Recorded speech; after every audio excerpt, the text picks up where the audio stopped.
బాహుబలిలో కనిపించిన ఆ 18 రోజుల చిన్నారి ఎవరో తెలుసా? చిన్నారి గురించిన షాకింగ్ నిజాలు ఇవే. బాహుబలి సినిమాలో కనిపించిన ఈ చిన్నబాబు గుర్తున్నాడా? బాహుబలి 1లో ఈ సన్నివేశాల్లో చిన్నబాబును చూడొచ్చు.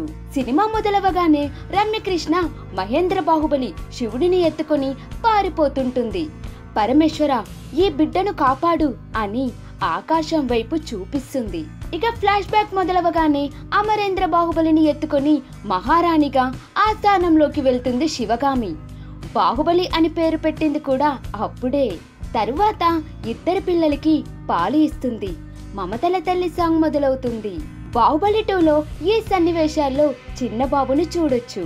దేవసేన తన భర్త మరణించాడు అని తెలియగానే మాహిష్మతి రాజ్యంలోకి వస్తుంది. కట్టప్ప బాబును ఎత్తుకుంటాడు. శివగామి మహేంద్ర బాహుబలి అని మాహిష్మతి ప్రజలకు చూపెడుతుంది. కట్టప్ప తన తలపై బాహుబలి కాలు పెట్టుకుంటాడు. ఇక్కడ మీరు గమనించారా? బాహుబలి 1, బాహుబలి 2 రెండు భాగాల్లో చూపించింది ఒకే చిన్నారిని. మహేంద్ర బాహుబలి, అమరేంద్ర బాహుబలిగా ఒకరినే చూపించారు. ఇంతకీ ట్రైలర్స్ లో, పోస్టర్స్ లో వైరల్ అయిన ఈ చిన్నారి ఎవరు? అయితే ఆ చిన్నారి బాబు కాదు, బేబీ. ఆ బేబీ పేరు అక్షర. 18 రోజుల వయసులోనే బాహుబలి సినిమాలో నటించే ఛాన్స్ కొట్టేసింది.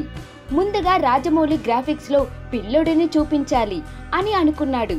కానీ ఒరిజినల్ పిల్లాడిని చూపించాలి అని తర్వాత పట్టుపట్టారు. బాహుబలి 1 షూటింగ్ లో కేరళలోని అతురపల్లి జలపాతం వద్ద షూటింగ్ జరుగుతున్నప్పుడు అదే సమయంలో కేరళ అంగన్వాడీ ప్రాంతంకి చెందిన వల్సన్ అనే ప్రొడక్షన్ ఎగ్జిక్యూటివ్ పనిచేస్తుండగా అతనికి అక్షర జన్మించింది. రాజమౌళి అడిగేసరికి ఆ చిన్నారిని సినిమాలో చూపించడానికి అభ్యంతరం చెప్పలేదు తల్లిదండ్రులు. షూటింగ్ జరిగినంతసేపు ఆ చిన్నారితో పాటు ఆ తల్లి కూడా అక్కడే ఉంది. ఏదేమైనా 18 రోజుల వయసులోనే దేశం గర్వించే సినిమాలో నటించే ఛాన్స్ కొట్టేసింది అక్షర.